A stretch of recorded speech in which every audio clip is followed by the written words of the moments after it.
আসসালামু আলাইকুম। আমরা কয়েকদিন ধরে কিছু মানুষের আ কার্যক্রম লক্ষ্য করছি, উদ্বেগের সাথে লক্ষ্য করছি যে তারা ইনিয়ে বিনিয়ে কিছু সাংবাদিক, ইনফ্লুয়েন্সার, সোশ্যাল মিডিয়া অ্যাক্টিভিস্ট এরকম অনেকেই দেখছি যে ইনিয়ে বিনিয়ে একটা জিনিস বোঝানোর খুব চেষ্টা করছে যে জিনিসটা খুবই হাস্যকর। বাংলাদেশে টো বলে কোনো কিছু নাই। ভারতীয় আধিপত্যবাদ এই দেশে কোনোদিন হয় নাই। এর সাথে আবার এমন কিছু রাজনৈতিক দলও এটাকে হাস্যকর পরিস্থিতিতে নিয়ে গিয়েছে, যারাই এতদিন ধরে এই ভারতের গোয়েন্দা সংস্থা, ভারতের আধিপত্যবাদের বিরুদ্ধে কথা বলেছেন। তো ওই যে একটা কথা আছে না যে, যে যায় লঙ্কা সে হয় রাবণ। পরিস্থিতিটা অনেকটা এরকম। তো সুখ দেখলে দুঃখের কারণগুলো খুব দ্রুত ভুলে গেলে ওই সুখ কিন্তু বেশিদিন থাকে না, থাকবেও না। আমি একজনকে দিয়ে আজকে উদাহরণটা আপনাদেরকে দেব। এটা ওনাকে দিয়ে যদি দেই, তাহলে মোটামুটি অন্যদের উদ্দেশ্যটা কি সেটা আপনারা নিজেরা যদি একটু চিন্তা করেন, ওইটার সাথে মিলালে সবগুলো বুঝে ফেলতে পারবেন। বিবি নুরুল হক নূর এই দেশের উদীয়মান একজন তরুণ রাজনীতিবিদ ছিলেন। তো ছিলেন কেন বললাম, সেটা হচ্ছে যদি সম্মুখ যোদ্ধা হিসাবে চিন্তা করেন, আমাদের চাইতে তিনি উৎকৃষ্ট মানের আওয়ামী বিরোধী একজন রাজনীতিবিদ বা যোদ্ধা যেটাই বলেন, অনেক কিছু করেছেন এবং তার প্রতিদানও বাংলাদেশের মানুষ তাকে দিয়েছে। অকুণ্ঠ ভালোবাসা, অপরিসীম ভালোবাসা নুরুল হক নূর পেয়েছেন। না চাইতেই তিনি টাকা পয়সা পেয়েছেন। আমি নিজেও আমার এখানে অনেক বন্ধু বান্ধবের কাছ থেকে মানে একটা বিশেষ সংগঠন তারা করেছিল, আমি নিজে বলেছি ভাই ওদেরকে কিছু টাকা দেন। মাঝে মধ্যে এখান থেকে অনেক টাকা পয়সাও গিয়েছে, আমি নিজেও জানি। আমি নিজেও পার্টিসিপেট করেছি, আমার পকেট থেকে টাকাও দিয়েছি, তার পক্ষে কথা বলেছি, অনেক ভিডিওতে পোস্টে তার পক্ষে কথা বলেছি। তো উনি যেই ত্যাগ স্বীকার করেছিলেন সেটার জন্য উনি ওনার ভালোবাসাও পেয়েছেন। কিন্তু একটা জিনিস বলে রাখি, বিবি নুরুল হক নূর তিনি একজন সাহসী মানুষ। তিনি ঢাকা বিশ্ববিদ্যালয়ে যেই সময়ে যেভাবে কথা বলেছেন, যেই মার খেয়েছেন, আমি নিজে হলেও মানে ভাব মারার কিছু নাই, আমি নিজে হইলেও ওই ধরনের পরিস্থিতিতে ওইভাবে সামনাসামনি গিয়ে এই মারামারি মার খাওয়া এই পর্যন্ত টিকতাম কিনা আমি জানি না, কিন্তু তিনি সেটা করেছেন। বাট আরেকটা জিনিস বলে রাখি, পৃথিবীতে যত মানে চোর বাটপার ডাকাত, তারপরে প্রতারণার সাথে জড়িত যারা ছিনতাইকারী, সাহসী লোক কিন্তু আওয়ামী লীগের লোক কিন্তু সাহসী আছে, বুঝছেন? মানে বেশিরভাগ চোর বাটপার এই একটু উচ্ছৃঙ্খল টাইপের, হিংস্র টাইপের, যাদের ভেতরে কোনো মনুষ্যত্ববোধ কাজ করে, এই ধরনের লোকজন কিন্তু আওয়ামী লীগ করে বেশি। তো সাহস আছে, মার খেতে পেরেছেন, এটা দিয়ে সবকিছু পরিমাপ করা যাবে না। তখনই যাবে যখন আপনার সবকিছু দেশের জন্যই হবে। একটা সময় এসে মানুষের কাছ থেকে বিকাশের টাকা পয়সা নিয়ে ভাইকে গাড়ির ডিলারশিপকে করে দেয়া, কাতারে যায় তারপরে ব্যবসা করা, দুবাইতে গোল্ড স্মাগলারদের সাথে ব্যবসার পার্টনার নেয়া, এগুলি করলে ওই সাহসটা আমাদের কাছে মনে হইতে পারে দেশের জন্য না। আপনার নিজের ফেম, নিজের জেদ, নিজের ক্ষমতা আপনার কাছে নেয়ার জন্য, ক্ষমতায় যাওয়ার জন্য আপনি এটা করেছেন। আপনি অস্বীকার করতে পারবেন যে আপনি মুসাদের সাথে দেখা করেন নাই, এটা অস্বীকার করতে পারবেন। আপনি অস্বীকার করবেন, যে বলবেন যে আমি এটা দেখা করি নাই, করতে পারবেন না। কেন করেছিলেন, কোন পরিস্থিতিতে? কোনো পরিস্থিতিতে আপনি করতে পারেন সেটা, কিন্তু আপনি করেছেন। আপনার বাংলাদেশের মানুষ, আমার মনে হয় এর চাইতে বেশি কিছু আর দরকার নাই আপনার মতো একজন ভণ্ডকে পরিচয় করার, চেনার জন্য। ওইটাই এনাফ, গুড এনাফ। এখন এরপর আপনি রাজনীতি করছেন, আমরা কিন্তু তেমন কিছুই বলছি না। আপনার মতো আপনি করেন, সব চিটার বাটপার দিয়েই তো রাজনীতিটা চলছে এই দেশে। আপনার মতো আরেকটা ছোট চিটার যোগ হইলো, সমস্যা কোথায়? কিছু সময় তো আপনি হাসিনার বিরুদ্ধে কথাবার্তা বলেছেন, গুড, করেন, কোনো সমস্যা নেই। হঠাৎ করে এসে আপনি আমাদের বিরুদ্ধে কথা বলা শুরু করলেন। আপনাদেরকে বলে রাখি, ওনার সাথে তো আমার এই মানে গতকালকে ওনার সাথে আমার টেক্সট চালাচালি হয়েছে। উনি টেক্সট পাঠিয়েছেন, একটা মেসেজ পাঠিয়েছেন, কি পাঠিয়েছেন, কি বলতে চেয়েছেন ওইটা আমি শেষ অংশে বলছি আপনাদেরকে। তো ওনার সাথে ভালো সম্পর্ক। এর মাঝখানে একবার ওই যে মুসালের সাথে দেখা করার পরে আমি ওনার বিরুদ্ধে একটা ভিডিও করেছিলাম, উনি কিভাবে মানুষের কাছ থেকে টাকা পয়সা টয়সা নেয় এটা নিয়ে। তারপরে আবার ওনার সাথে সম্পর্কটা উনি ভালো করেছেন। তা আমি চিন্তা করেছি খামাখা ওর সাথে ঝামেলায় যাওয়ার দরকার নেই, ঝামেলায় যায়নি।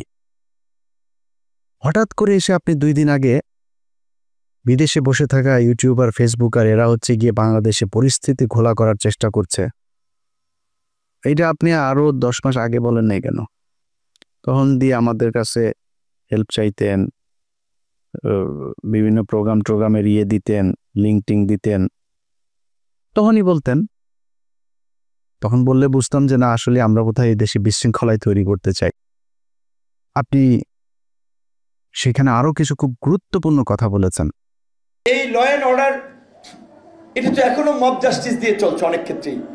সেনাপ্রধান কেন বলছেন যে এই সমস্ত মব জাস্টিস চলতে দেওয়া যাবে না, এবং আমরা নির্বাচনের কথা বলছি, উনিও নির্বাচনের কথা বলছে, এটা তো দোষের কিছু না। অযথা সেনাবাহিনীকে আপনার আরেকটা মুখোমুখি অবস্থানে দাঁড় করিয়ে একটা জনগণের মাঝে বিভ্রান্তি তৈরি করার তো কোনো মানে নাই।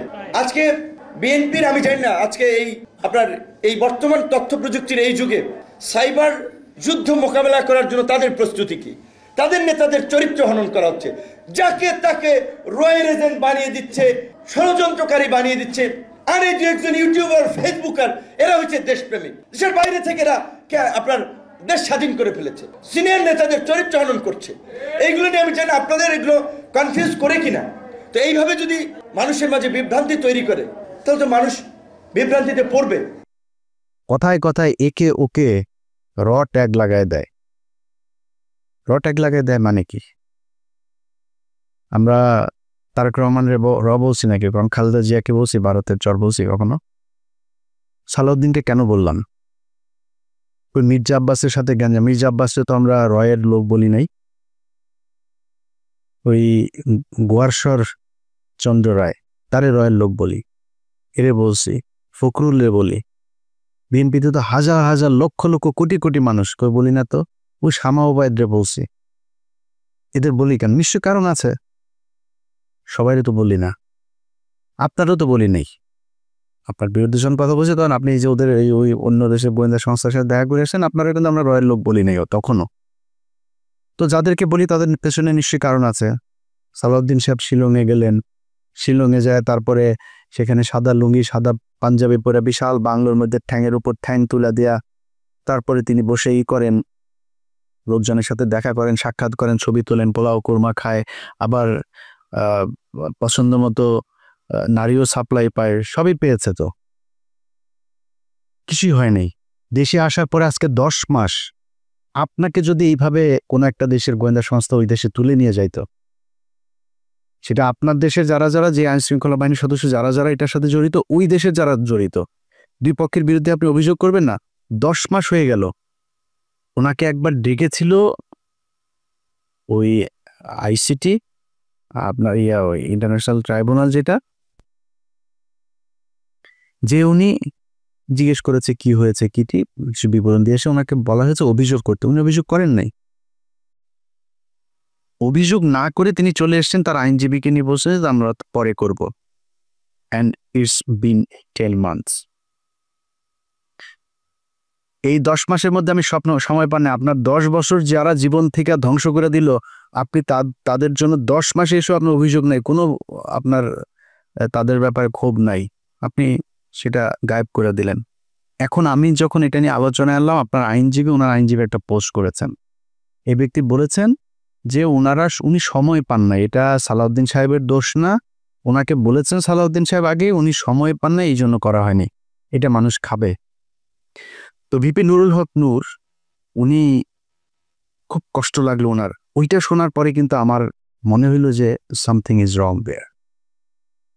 আমার এই গত কয়েকদিনে আমি কয়েকজন মানুষের যেই মানে তাদের যেই কি বলবো যে কার্যক্রম, তৎপরতা, এগুলো দেখে আমি কনফার্ম হয়েছি টাকা এক জায়গা থেকে বিশাল বড় অঙ্কের পেয়েছেন। আমি দীপিনুরকে আগের বার যেভাবে ধুয়েছিলাম না, দীপিনুর আমার সাথে কথা বলার প্রশ্নই আসে না, সে এরকম ছেলেই না, যথেষ্ট ঘাটতারা। সে এসছে কেন? কৌশল। আমার সাথে সে ঝামেলা যাইতে চায় না, আমার সাথে ঝামেলা গেলে তার রাজনৈতিক ক্যারিয়ারে সমস্যা হবে, সে নিজে গোলাম ময়লা রনির মতো হারায় যাবে, এই জন্য সে আমার সাথে আসতে চায় না। তো আসলো, এসে তারপর আমারে নিয়ে যা মনে চায় আমাদের সবাই, আমি কনক সরোয়ার, পিনাকি ভট্টাচার্য, আমাদেরকে যা মনে চায় তাই বলল। এখন সে এই ঝুঁকিটা কেন নিল? এইটার পেছনে এমন একটা অ্যামাউন্টের টাকা সে পেয়েছে যেটা তাকে বাধ্য করেছে এই কথাগুলো বলতে। ইলিয়াস আমার বিরুদ্ধে বলল, পিনাকি আমার বিরুদ্ধে বলবে, কনক সরোয়ার বলবে, সমস্যা হবে না। যেটা পেয়েছে এইটা বিশাল অঙ্কের, অনেক বড় অঙ্কের একটা অ্যামাউন্ট পেয়েছে। আরেকটা ছিল ওই যে তারেক, এও হঠাৎ করে এসে বলল, এরা তো ভাই কিছুই করতে পারেনি, সর্বোচ্চ কি পাবে? ধরেন বিএনপির সাথে যদি মিলে, বিএনপি বলবো ওকে বাপ তোমার আমি পটুয়াখালীতে একটা আসন দিলাম, ওইটারে বলবে ভাই তোমারে আমি করি, তোমার এমপির সাথে মিলামিশা কিছু কাজ টাজ দিব না, টেন্ডার দিব না। তারাকে তো দিবে না, কেউ কোনো দলের সাথে যদি যা লাগে যে আমরা তোমাদের সাথে থাকবো, ওর একক একটা পাবে না। নূর হয়তো একটা পাইতে পারে, ওরা ওইটাও দিবে না। তো ও আমার পিছনে লাগলো, আমাদের নিয়ে কথা বললো, অথচ এরা সবাই কিন্তু আমাদের সাথে খুব ভালো সম্পর্ক বজায় রাখে। মানে আমি এটা বলছি না যে আমি বিশাল আকারে কোনো কিছু, এটা না, মানে ও ভয়ে হোক আর ভালোবেসে হোক আর মানে পরিস্থিতির কারণেই হোক, আমার সাথে ভালো একটা সম্পর্ক, এবং এটা খুব স্বাভাবিক ব্যাপার, এটাই রাখা উচিত, তারা রাখেও। আমি দেশের বিরুদ্ধে যাইনি। তো হঠাৎ করে এসা একসাথে আপনি লেগে গেলেন। সো আমরা তো জানি টাকা পয়সা কোত্থেকে আসে, কোত্থেকে টাকা পয়সা দিচ্ছে। আমরা তো বিক্রি হয়নি কারো কাছে, আপনারা বিক্রি হয়ে গেলেন। কয়টা টাকার জন্য আপনার পুরো ক্যারিয়ার ধ্বংস করে দিলেন। এই বাটপার এর আগে একটা কাজ করেছিল, আমরা চলেন আমরা ওই একটা বক্তব্য শুনে আসি তার। শেখ হাসিনা যখন তাকে ডেকেছিল গণভবনে হওয়ার পরে, তখন কিন্তু সে কিছু কথা বলেছিল সেখানে। সে কথাগুলো আগে শুনি, তারপরে আমরা পরে আলোচনায় যাই। আমিও যেটা বলেছি যে আমি ছাত্রলীগের কর্মী ছিলাম না, শুধু ছোটোখাটো একটা নেতাও ছিলাম, হলের পোস্টেড ছিলাম। আর আমি বিভিন্ন প্রোগ্রামে গিয়েছি, আমি দেখেছি নেত্রীকে ঢাকা মেডিকেল যখন বার্ন ইউনিটে বিএনপির আন্দোলনের সময় যখন বিভিন্ন অকারেন্সগুলো ওঠে, তখন তিনি গিয়েছেন, আমরা রাস্তার পাশে দাঁড়িয়েছি, তাকে দেখেছি গাড়ির কালো গ্লাস থেকে, স্পষ্ট দেখতে পারিনি, টিভিতে দেখেছি। আর আজকে দেখার পরে আমি অনেকক্ষণ চেয়ে রয়েছি। আমি 2.5 বছর বয়সে আমার মা মারা যায়, আর আমার ছোটো ভাইকে এখানে এসেছে, ওর বয়স ছিল তখন 1 বছর। আমার মায়ের এটা আমি যতটুকু মনে করতে পারি, আমি সেটা খুঁজে পেয়েছিলাম আমার প্রাইমারির একজন শিক্ষিকার মধ্যে, আমি যেই প্রাইমারিতে পড়েছি। আর আজকে আমি মাননীয় প্রধানমন্ত্রী এতদিন টিভিতে আমি ওভাবে দেখতে পারিনি, কিন্তু আজকে দেখে আসলে আমার মনে হয়েছে যে তার মধ্যে আমার মায়ের চেহারাটা আমি কিছুটা দেখতে পেয়েছি, এরকম একটা জিনিস হচ্ছে।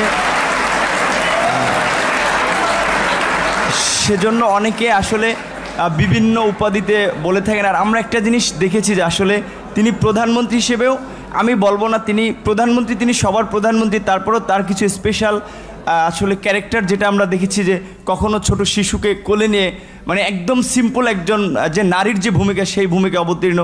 আবার যখন দেখেছি আন্দোলন সংগ্রামে, মানে তার শুনেছি ওই সময়ের তার সেই মানে ছাত্র রাজনীতি থেকে উঠে এসেছে, তার কৃতিত্বের কথা আমরা শুনেছি। আর বঙ্গবন্ধুর কথা তো এটি আসলে তো শুধু আমরা না, সারা বিশ্বের মানুষ জানে। আর তার সুযোগ্য কন্যা যদিও শেখ রেহেনা আপা আমরা রয়েছে, কিন্তু এটি তো আমরা মানে সবার মধ্যে সব গুণ এককভাবে থাকে না, কিন্তু আপা আমরা মনে করি যে আসলে যেটা বঙ্গবন্ধুর মধ্যে অনেকে বলে যেটা ছিল, তার পুরোটা মনে হয় যে আমাদের নেত্রী পেয়েছেন।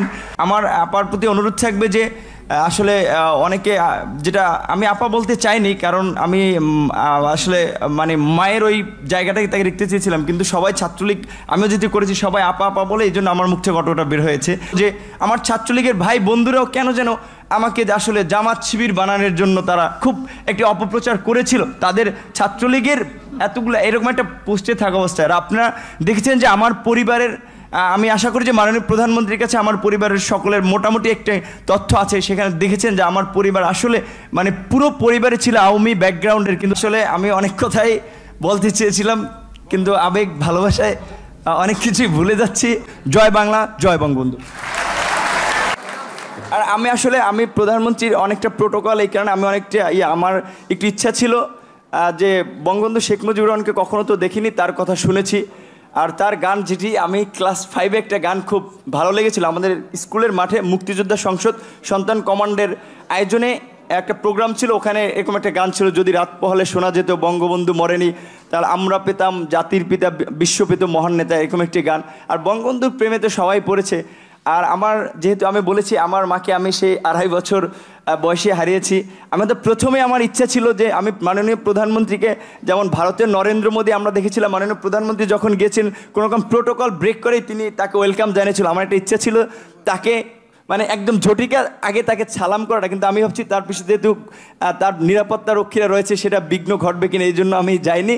আমি একটু মাননীয় প্রধানমন্ত্রী আপনাকে একটু, যেহেতু আমার মা নাই, আমি বলেছি আমার সেই মাতৃত্বের ছায়াটা আমি দুজনের ব্যক্তির মধ্যে খুঁজে পেয়েছি, সেটা আমার শিক্ষিকা এবং হচ্ছে আপনি, আমি একটু আপনাকে সালাম করতে চাই।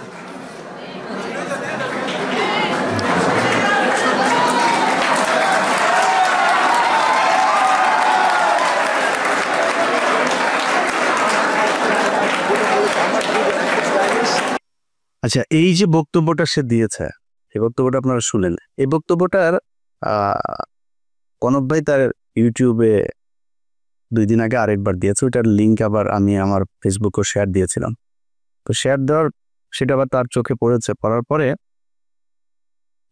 সে সকাল থেকে, কিন্তু আমি ভিডিও যখন রেকর্ড করছি এটা হয়তো আপনারা কালকে দেখবেন, সে সকাল থেকে কনক ভাইকে অনেকবার ফোন দিয়েছে। আমি কনক ভাইয়ের সাথেই ছিলাম, অনেকবার ফোন দিয়েছে সে। ও আমরা অন্য আলাপে ছিলাম, ফোন টোন ধরা হয়নি কার। একটু পরে সে তার ফেসবুকে পোস্ট করেছে, এসব ইউটিউবাররা তার পিছনে আগেও লেগেছিল, সে পাত্তা দেয় নাই, একটা পোস্ট করেছে সে তার ফেসবুকে। তো সে আমাকে একটা লিঙ্ক পাঠিয়েছে, এর কিছুক্ষণ আগে আবার একটা লিঙ্ক পাঠিয়েছিল আমাকে, সে ব্যাখ্যা দিয়েছে। সে ব্যাখ্যায় সে বলেছে, কি বলেছে চলেন ব্যাখ্যাটা আগে শুনি।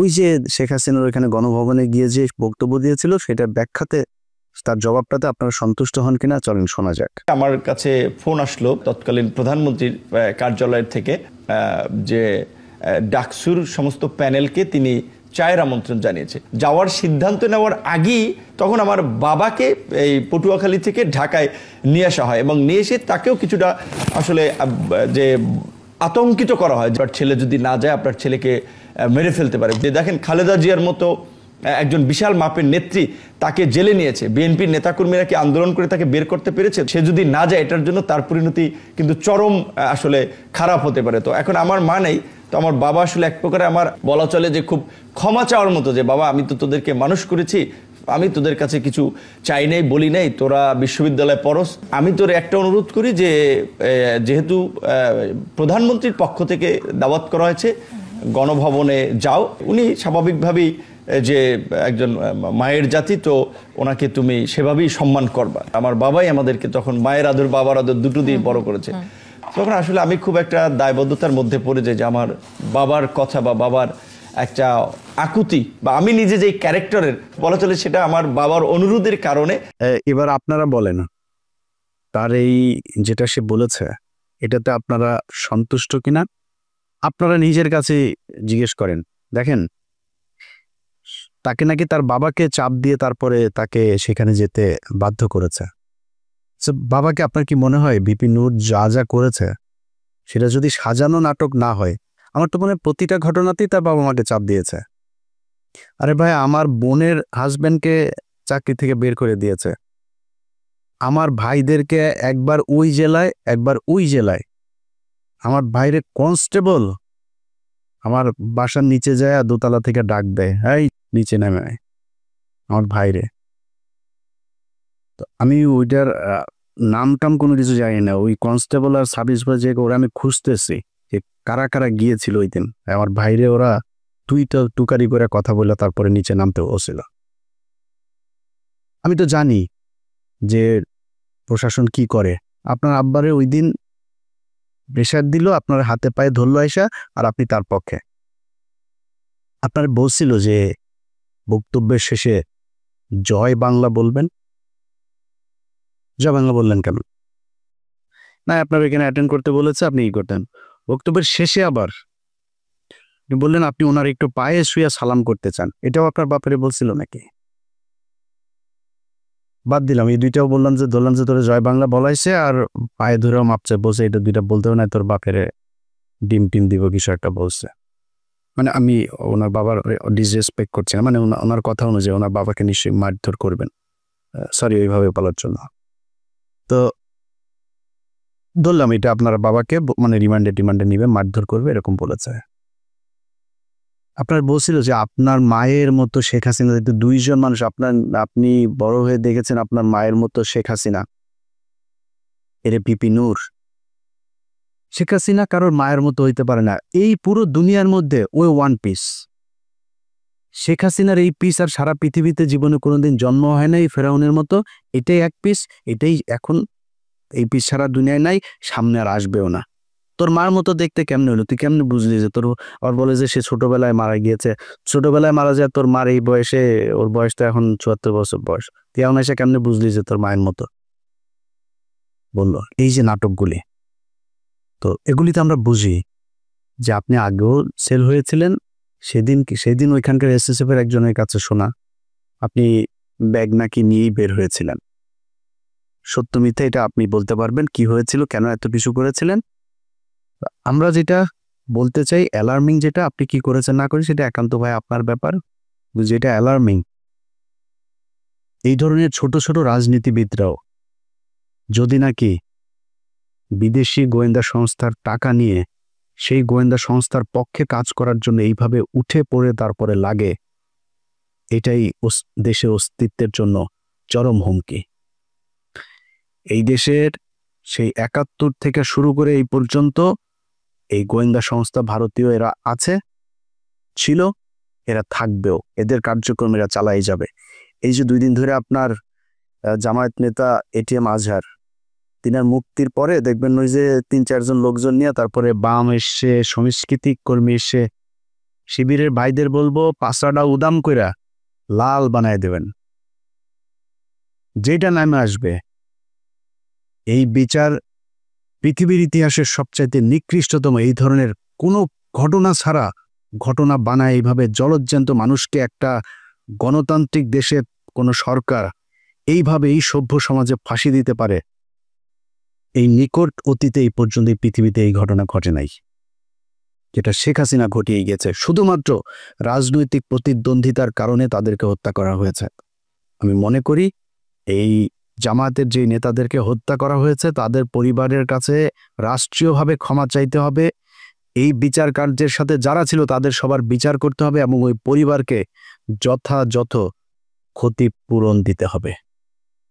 এটার বিরুদ্ধে যারা যারা কথা বলছে, এখন যারা এই মাঠ গরম করার চেষ্টা করছে, সব কয়টা রয়ের টাকা খায় তারপরে করছে। তারা টাকা দেয়, এই যে সচিবালয়ে দেখেন ভাই পাশার মধ্যে লাতিতে বার করে দেন, সচিবালয় চাকরি নেওয়ার জন্য পোলাপান বসে আছে, সচিব নাই তাও বানাইতে আপনার সময় লাগবে। আরে ভাই যেগুলি এখন আন্দোলন করছে আর এই আন্দোলন করছে তাদেরকেও যে আমি খুব বেশি দোষ দিব তা না, হঠাৎ করে এসে এই অধ্যাদেশ দেওয়ার কারণটা কি, এটা কেন দিলে, এটার পেছনে আমার মনে হয় দেখা উচিত। তো এই মাঠ যারা গরম করার চেষ্টা করে এখন কোনো কারণ ছাড়া, এদের ব্যাপারে আমি মনে করি এনসিপি, জামায়াত ইসলাম, ছাত্রদল সবারই মাঠে থাকা উচিত, খুব তীক্ষ্ণ নজর রাখা উচিত। যে বিষয়টা নিয়ে কথা বলেছি সেটা দিয়ে শেষ করি ভাই। আপনাদের টাকা পয়সার দরকার আছে আমি জানি, ভিপি নূর আপনি অনেক সম্মান পেয়েছেন এই দেশে, আমার মনে হয় ওইটা নিয়ে সন্তুষ্ট থাকলে অনেক বেশি ভালো হইতো। অনেক টাকার মালিক হইতে পারেন নাই, অনেক টাকার মালিক হওয়ার দরকারও নাই, আপনার এক সময় টাকা পয়সা ছিল না, আপনার টাকা পয়সা দিয়ে এই দেশের মানুষ চালায় নাই, তখন কিন্তু এই দেশের মানুষ আপনার বিকাশ নূর বলে নাই। বিকাশ নূর এখন কেন বলে? এটা বলার একমাত্র কারণ হচ্ছে আপনি বিকাশে মানুষের কাছ থেকে টাকা নিয়ে দেশের বিরুদ্ধে কাজ করেছেন। দেশের পক্ষে কথা বলতেন, ভাই আমি খুব গর্ববোধ করব আমার শেষ বয়সে যদি নাকি ধরেন আল্লাহ মাফ করুক এমন কোনো সমস্যা হয়, আমারে মানুষ সাহায্য তুইলা তারপরে আমার সেই সমস্যার সমাধান করতে হয়, আর চাই একটু কষ্ট থাকবে না। আমি এইখানে বিশাল রাজকীয় জীবনযাপন করি না। এই যে কথা বলছি না, এই ছোট্ট একটা ঘরের মধ্যে ওই যে পেছনে দরজা, খুব সমস্যা হয় মাঝে মধ্যে, ওই রুম থেকে বের হইতে পারেন আমি ভিডিও তৈরি করার সময়, একদম আক্ষেপ নাই। ছোট বাসায় আছি, আলিশান জীবনযাপন করি না, সমস্যা নেই তো।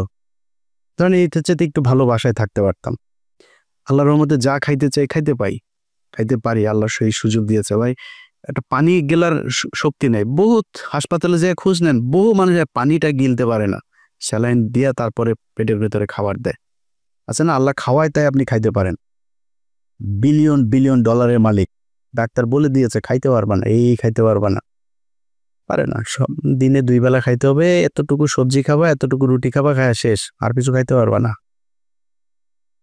কয় টাকা লাগবে আপনার খাবার খাইতে?